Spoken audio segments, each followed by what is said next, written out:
India के उड़ीसा राज्य के पुरी में चमत्कार की एक ऐसी कहानी है जिसे समझ पाना साइंस के बस की बात नहीं है। साइंस, ज्योग्राफी, फिजिक्स, केमिस्ट्री और दुनिया के सारे ग्राउंड्स ऑफ बिलीव्स यहाँ सब फेल हो जाते हैं। हिंदू मान्यता में 4 धाम होते हैं: बद्रीनाथ धाम, द्वारकाधीश धाम, रामेश्वरम और जगन्नाथपुरी। और ये कहानी है जगन्नाथपुरी की, जहाँ पे आज भी श्री कृष्ण का वास्तविक दिल धड़कता है। इस मंदिर के कुछ ऐसे रहस्य हैं जिनके बारे में सुनकर किसी के भी होश उड़ जाएंगे। वेस्टर्न कल्चर फॉलो करते करते हम एक ऐसे मोड़ पे तो आ चुके हैं जहां लोग भगवान के होने ना होने पे सवाल उठाने लगे हैं। हर मंदिर में जहां मूर्तियां मेटल या स्टोन से बनती हैं, वहीं जगन्नाथ मंदिर में भगवान की मूर्तियां लकड़ी से बनी हुई। 3102 बीसी में जारा नाम के एक शिकारी ने शिकार करते हुए गलती से तीर श्री कृष्ण के पैर पे चला दिया, जिससे श्री कृष्ण की मृत्यु हो गई। जारा ने श्री कृष्ण का देह संस्कार किया पूरे रीति रिवाजों के साथ। पर जब उनकी चिता शांत हुई तो जारा ने देखा कि एक चमकने वाली मेटल की चीज अभी तक जली नहीं थी। जारा को ये समझ नहीं आया था कि ये है क्या, तो उसने उसे उठाया और उसे बेचने निकल गया। पर उसको खरीदना तो दूर, किसी ने उसे हाथ भी नहीं लगाया। फिर आखिरकार जारा ने हार थक कर उस मेटल की चीज को एक लकड़ी पर रखा और उसे पानी में बहा दिया। गुप्त साम्राज्य के समय अवंती के राजा इंद्रद्युम्न, जो कि विष्णु जी के बहुत बड़े भक्त थे, उन्हें एक दिन सपने में आकर विष्णु जी ने एक नदी में डुबकी लगाने को कहा और यह भी कहा कि एक लकड़ी के तने में तुम्हें उस नदी में मैं मिलूंगा। इस सपने को देखकर अगले ही दिन राजा डुबकी लगाने चले गए। डुबकी लगाते वक्त राजा को नदी में थोड़ी ही दूर एक लकड़ी का तना भी दिखा। बिना देर किए राजा तने तक पहुंचे और उस तने को महल में ले आए। फिर राजा ने कुछ बहुत नामी काश्तकारों को बुलाया, पर उनमें से कोई भी उस लकड़ी से एक मूर्ति नहीं बना पाया। कई दिन बीत जाने के बाद एक काश्तकार महल में आया और उसने राजा से कहा कि ये मूर्ति मैं बनाऊंगा, पर मेरी एक शर्त है।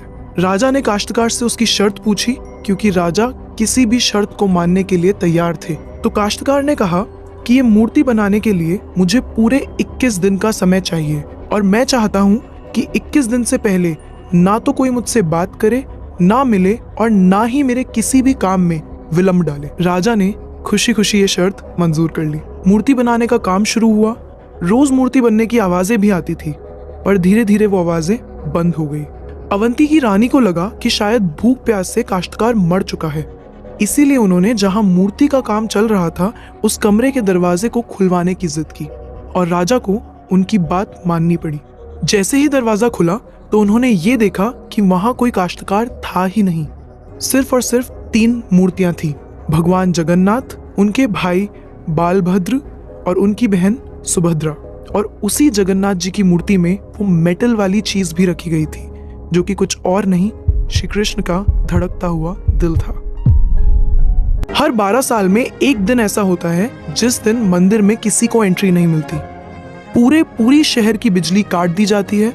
मंदिर के मेन पंडित की आंखों पे पट्टी और हाथों में बड़े और मोटे ग्लव्स पहनाए जाते हैं और 100% अंधेरे में इस दिल को निकालकर नई मूर्ति में फिर से स्थापित किया जाता है। जिन पंडितों ने इतिहास में ये सेरेमनी करी है, उनका कहना है कि उन्होंने देखा तो कभी नहीं, पर इस चीज को, जिसे हम ब्रह्म पदार्थ भी बोलते हैं, इसे हाथों में पकड़ने पे ऐसा लगता है जैसे जिंदा खरगोश पकड़ लिया हो।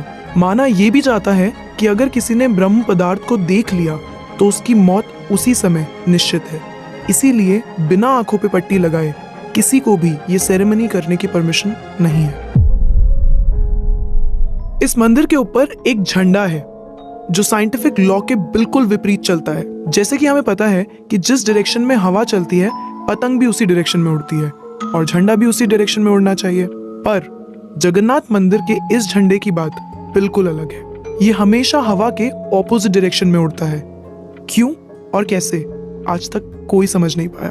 इस झंडे के साथ एक और खास बात है कि इसे रोज बदलना पड़ता है। इसीलिए मंदिर के पांडु 214 फीट ऊपर लगे इस झंडे को रोज चढ़कर बदलते हैं, क्योंकि कहा जाता है कि अगर किसी दिन ये झंडा नहीं बदला गया तो मंदिर 18 सालों के लिए बंद हो जाएगा। मंदिर में आए भक्तों के बीच रोज प्रसाद बांटा जाता है, उनके लिए वो प्रसाद बनाया जाता है।